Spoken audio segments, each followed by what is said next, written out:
शांति। आज 23 जनवरी 2023 के बाबा के अनमोल मधुर महावाक्य सुनेंगे। आज के बाबा के मधुर महावाक्य है कि बच्चे, दुनिया में अनेक सत्संग, अनेक आश्रम है। लोग वहां जाते हैं, सोचते हैं हमें बहुत सुंदर सत्संग मिलेगा, घर के झंझटों से दूर चले जाएंगे।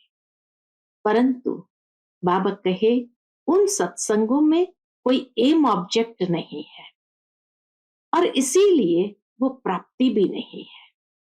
यहां तुम बच्चों को एम ऑब्जेक्ट मिलती है कि बच्चे, तुम्हें रहना है गृहस्थ व्यवहार में, लेकिन श्रीमत पर हर कदम चलना है, तोड़ भी निभाना है और साथ ही साथ सत्संग अर्थात सत्य ज्ञान सुन करके अपने जीवन को श्रेष्ठ बनाना है, पवित्र बनाना है।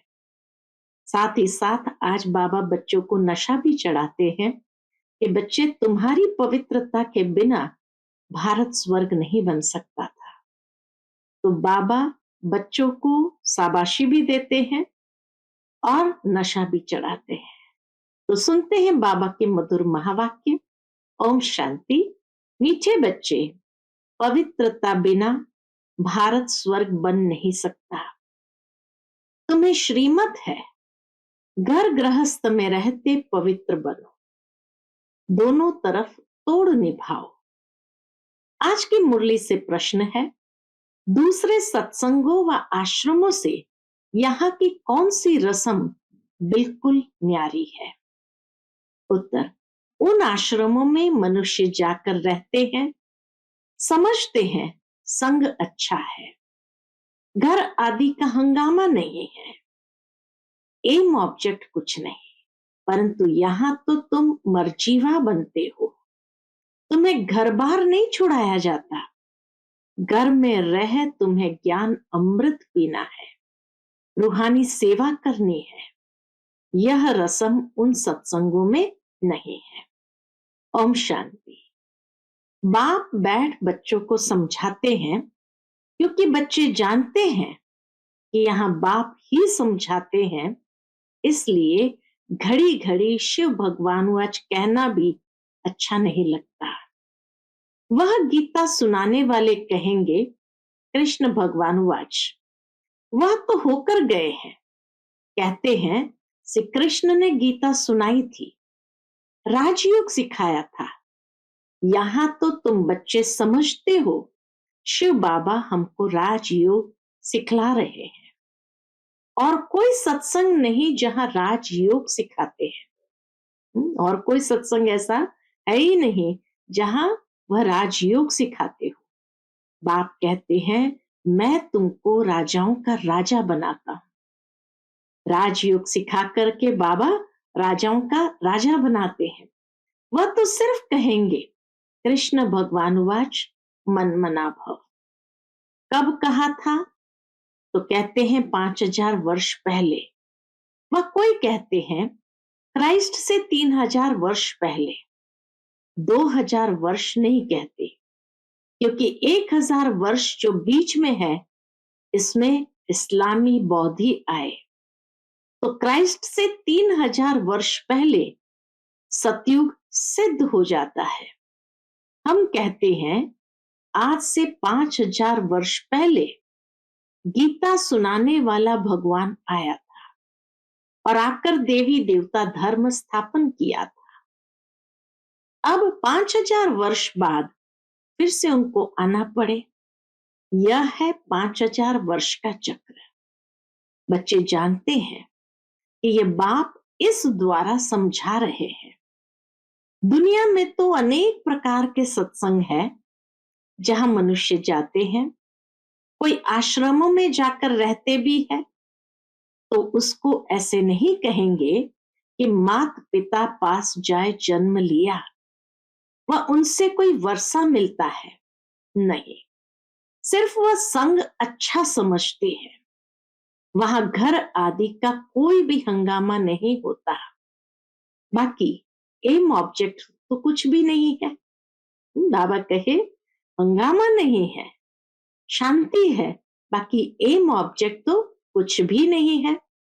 यहाँ तो तुम कहते हो हम माता पिता के पास आए हैं, यह है तुम्हारा मर्जीवा जन्म। वह लोग बच्चे को अडॉप्ट करते हैं तो वह जाकर उनका घर बसाता है।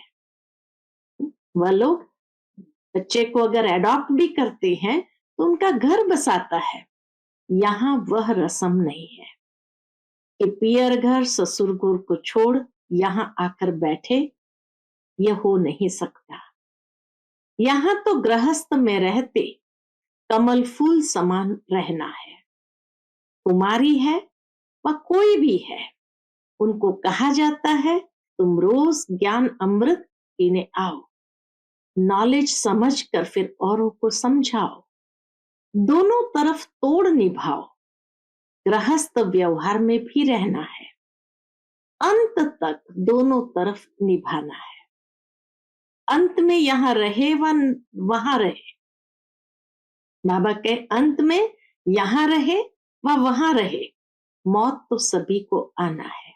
ये नहीं कि यहाँ रहेंगे तो मौत नहीं आएगी, आना है। कहते हैं राम गयो रावण गयो, गयो बहु परिवार। तो ऐसे नहीं कि सभी को यहाँ आकर रहना है। यह तो निकलते तब है जब विष के लिए उन्हों सताया जाता है। कन्याओं को भी रहना घर में है, मित्र संबंधियों की सर्विस करनी है।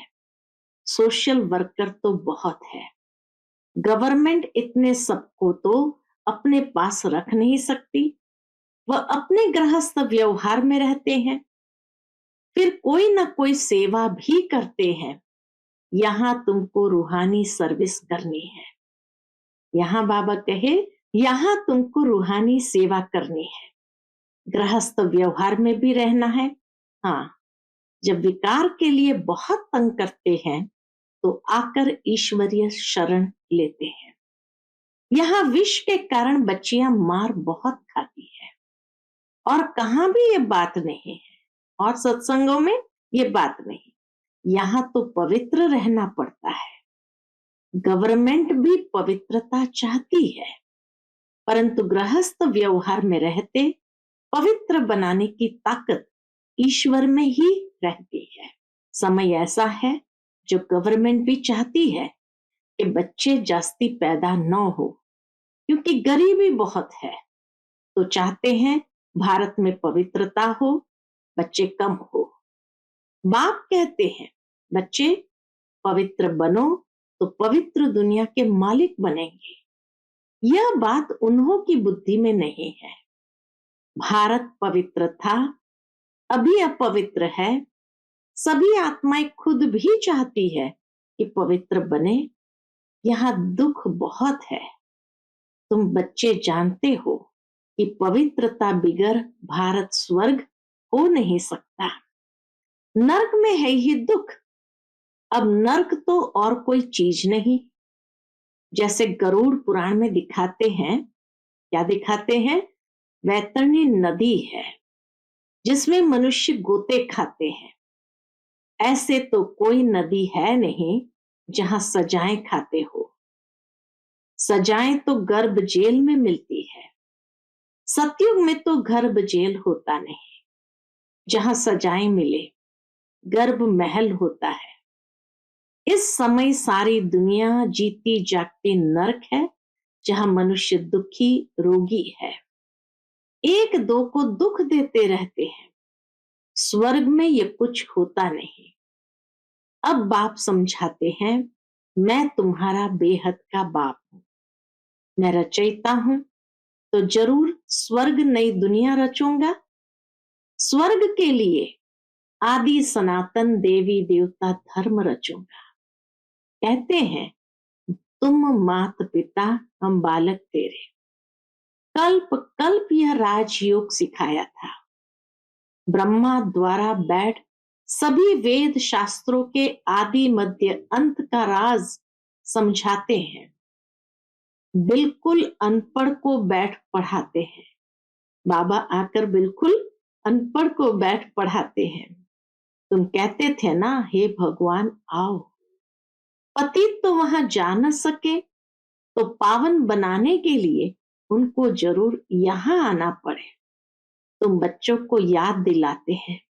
क्या याद दिलाते हैं? कि कल्प पहले भी तुमको राजयोग सिखाया था। पूछा जाता है कि आगे कभी ये नॉलेज ली है? शुरू शुरू में बाबा पूछते थे, आगे कभी ये नॉलेज ली है? तो कहते हैं हाँ, 5000 वर्ष पहले हमने यह ज्ञान लिया था। यह बातें हैं नई, नया युग, नया धर्म फिर से स्थापन होता है। सिवाय ईश्वर के यह दैवी धर्म कोई स्थापन कर नहीं सकता। ब्रह्मा विष्णु शंकर भी नहीं कर सकते, क्योंकि वह देवताएं स्वयं रचना है। स्वर्ग का रचयिता मात पिता चाहिए। तुमको सुख घनेरे भी यहाँ चाहिए। बाप कहते हैं रचता मैं भी हूं, तुमको भी ब्रह्मा मुख द्वारा मैंने रचा है। मैं मनुष्य सृष्टि का बीज रूप हूं। भल कोई कितना भी बड़ा साधु संत आदि हो, परंतु किसके भी मुख से ऐसे नहीं निकलेगा। बाबा कहे भल कितना भी कोई बड़े से बड़ा साधु संत हूं, परंतु किसके भी मुख से ऐसे नहीं निकलेगा कि मैं तुमको रचता हूं। यह है गीता के अक्षर। परंतु जिसने कहा है वही कह सकता है, दूसरा कोई कह न सके। सिर्फ फर्क यह है कि निराकार के बदले श्री कृष्ण को भगवान कह देते हैं। बाप कहते हैं मैं मनुष्य सृष्टि का बीज रूप परमधाम में रहने वाला निराकार परमात्मा हूं। तुम भी समझ सकते हो, साकार मनुष्य तो अपने को बीज रूप कह न सके। ब्रह्मा विष्णु शंकर भी नहीं कह सकते। यह तो जानते हैं कि सबको रचने वाला शिव बाबा है। मैं दैवी धर्म की स्थापना कर रहा हूं, ऐसे कहने की भी कोई में ताकत नहीं। भल अपने को श्री कृष्ण कहलाए, ब्रह्मा कहलाए, शंकर कहलाए, बहुत अपने को अवतार भी कहलाते हैं, परंतु है सब झूठ। यहां आकर जब सुनेंगे तो समझेंगे बरोबर बाप तो एक है, अवतार भी एक है। वह कहते हैं मैं तुमको साथ ले जाऊंगा, ऐसे कहने की भी कोई में ताकत नहीं है। न ये कह सकते कि हम आपको रचते हैं, और न ये कह सकते हैं कि मैं तुम्हें साथ ले जाऊंगा। तो बाबा कहे 5000 वर्ष पहले भी गीता का भगवान शिव बाबा ने कहा था। 5000 वर्ष पहले भी गीता के भगवान शिव बाबा ने कहा था। क्या कहा था? जिसने ही आदि सनातन धर्म की स्थापना की थी वही अब कर रहे हैं। गाया हुआ भी है, मच्छरों सदृश आत्माएं गई। ये भी गीता के अंदर अक्षर है। तो बाप गाइड बन सभी को आए लिबरेट करते हैं। अब कलयुग का अंत है, उसके बाद सतयुग आना है, तो जरूर आकर पवित्र बनाए, पवित्र दुनिया में ले जाएगा। गीता में कुछ न कुछ अक्षर है। समझते हैं इस धर्म के लिए शास्त्र तो चाहिए ना, तो गीता शास्त्र बैठ बनाया है। सर्व शास्त्रमय शिरोमणि नंबर 1 माता गीता है। माता सर्व शास्त्रमय शिरोमणि नंबर 1 माता, परंतु नाम बदल दिया है। बाप जो इस समय एक्ट करते हैं वह थोड़ी द्वापर में लिखेंगे। गीता फिर भी वही निकलेगी। ड्रामा में यही गीता नूंदी हुई है। जैसे बाप फिर से मनुष्य को देवता बनाते हैं, वैसे शास्त्र भी बाद में कोई फिर से बैठ लिखेंगे। सतयुग में कोई शास्त्र नहीं होगा। बाप सारे चक्र का राज बैठ समझाते हैं। तुम समझते हो हमने ये 84 जन्म का चक्र पूरा किया। बाबा कहे ये बात तुम ही समझते हो कि हमने ये 84 जन्मों का चक्र पूरा किया। आदि सनातन देवी देवता धर्म वाले ही मैक्सिमम 84 जन्म लेते हैं। बाकी मनुष्य की तो बाद में वृद्धि होती है, वह थोड़ी इतने जन्म लेंगे।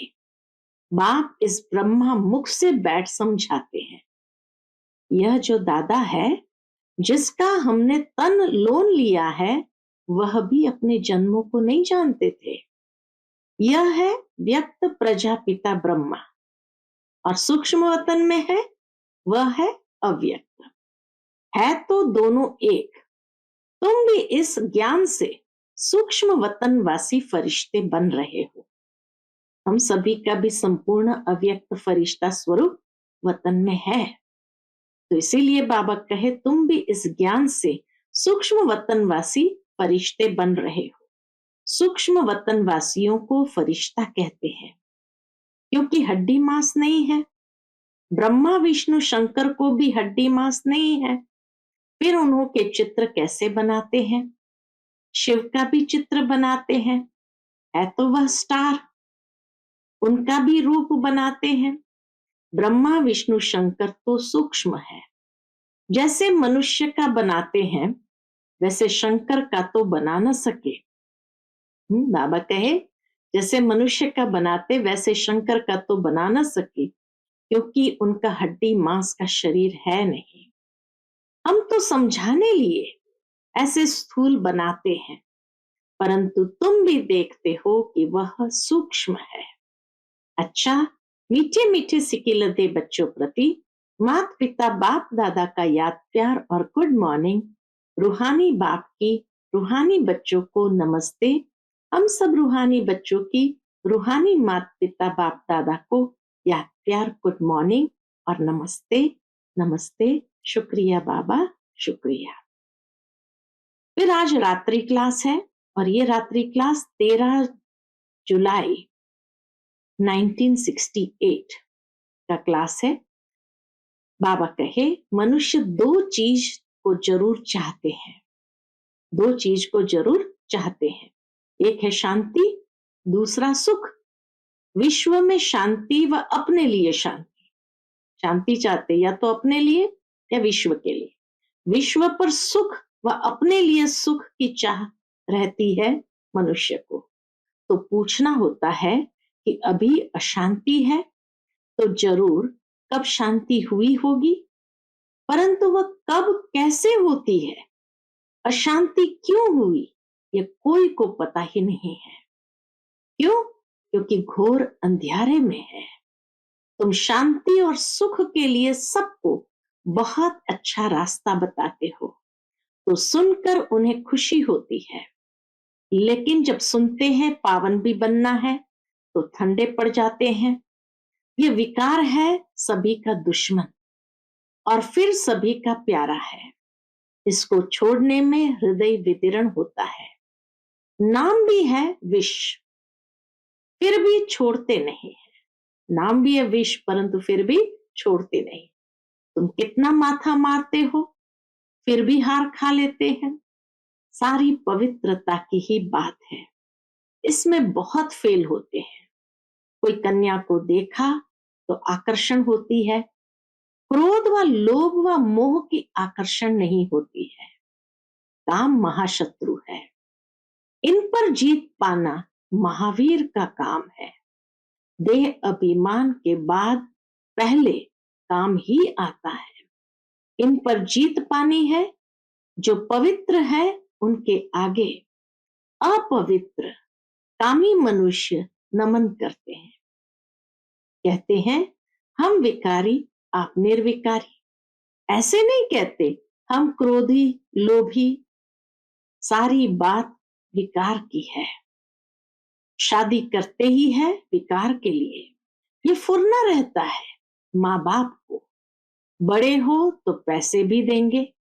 बाबा कहे बड़े हैं तो पैसे भी देंगे, विकार में भी जाएंगे। विकार में न जाए तो झगड़ा मच जाए।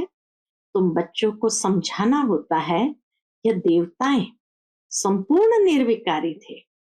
तुम्हारे पास एम ऑब्जेक्ट सामने है, नर से नारायण, राजाओं का भी राजा बनना है।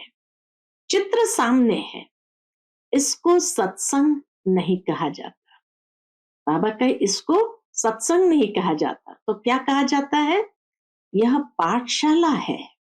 सच्चा सत्संग सच्चे बाप के साथ तब हो जब सन्मुख राजयोग सिखावे। सत का संग चाहिए, वही गीता का ज्ञान देते हैं, अर्थात राजयोग सिखलाते हैं। बाप कोई गीता सुनाते नहीं। मनुष्य समझते हैं नाम है गीता पाठशाला, तो जाकर गीता सुने, इतनी कशिश होती है। ये सच्ची गीता पाठशाला है, जहां 1 सेकंड में सदगति, हेल्थ, वेल्थ और हैप्पीनेस मिलती है।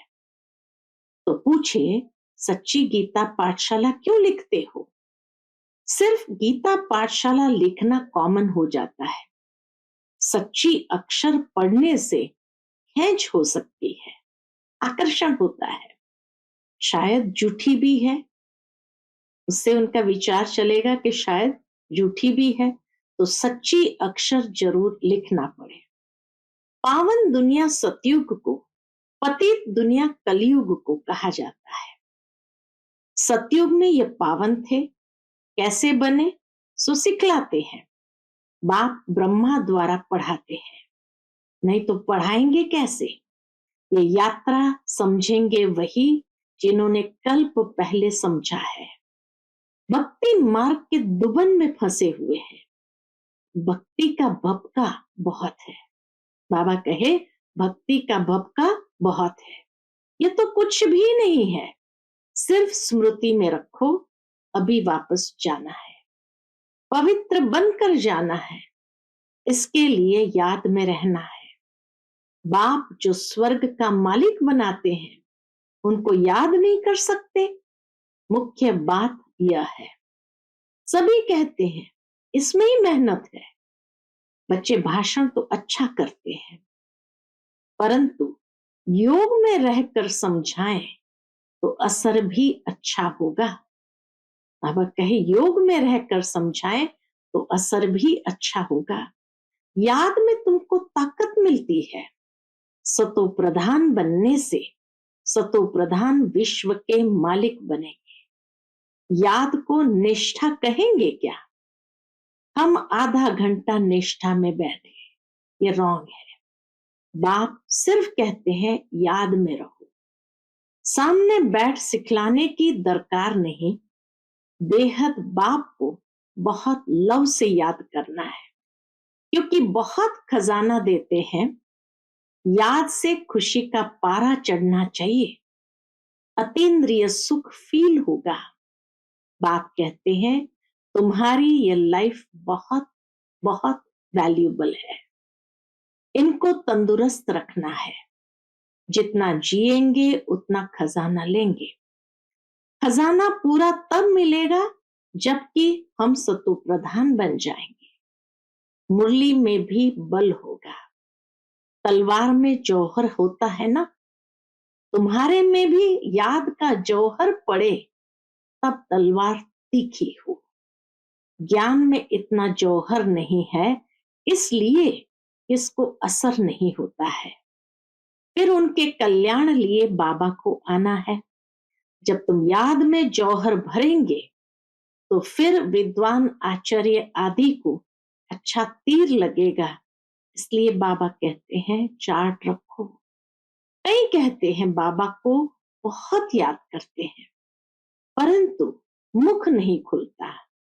तुम याद में रहो तो विकर्म विनाश होंगे। अच्छा, बच्चों को गुड नाइट। आज की मुरली से धारणा के लिए मुख्य सार है, पहली पॉइंट, घर में रहते भी रूहानी सेवा करनी है, पवित्र बनना और बनाना है। दूसरी पॉइंट, इस जीते जागते नर्क में रहते हुए बेहद के बाप से स्वर्ग का वर्षा लेना है, किसी को भी दुख नहीं देना है। आज का बाबा का मधुर वरदान है, अपनी सर्व विशेषताओं को कार्य में लगाकर उनका विस्तार करने वाले सिद्धि स्वरूप भव। अपनी सर्व विशेषताओं को कार्य में लगाकर उनका विस्तार करने वाले सिद्धि स्वरूप भव। जितना जितना अपनी विशेषताओं को मनसा सेवा व वाणी और कर्म की सेवा में लगाएंगे तो वही विशेषताएं विस्तार को पाती जाएंगी। सेवा में लगाना अर्थात एक बीज से अनेक फल प्रकट करना, एक बीज से अनेक फल प्रकट करना। इस श्रेष्ठ जीवन में जो जन्म सिद्ध अधिकार के रूप में विशेषताएं मिली है, उनको सिर्फ बीज रूप में नहीं रखो, सेवा की धरनी में डालो तो फल स्वरूप अर्थात सिद्धि स्वरूप का अनुभव करेंगे। आज का स्लोगन है, विस्तार को न देख सार को देखो और स्वयं में समा लो, यही तीव्र पुरुषार्थ है। विस्तार को न देख सार को देखो और स्वयं में समा लो, यही तीव्र पुरुषार्थ है। अच्छा, Om Shanti. Click here to like, subscribe and press the bell icon to stay updated with our latest videos.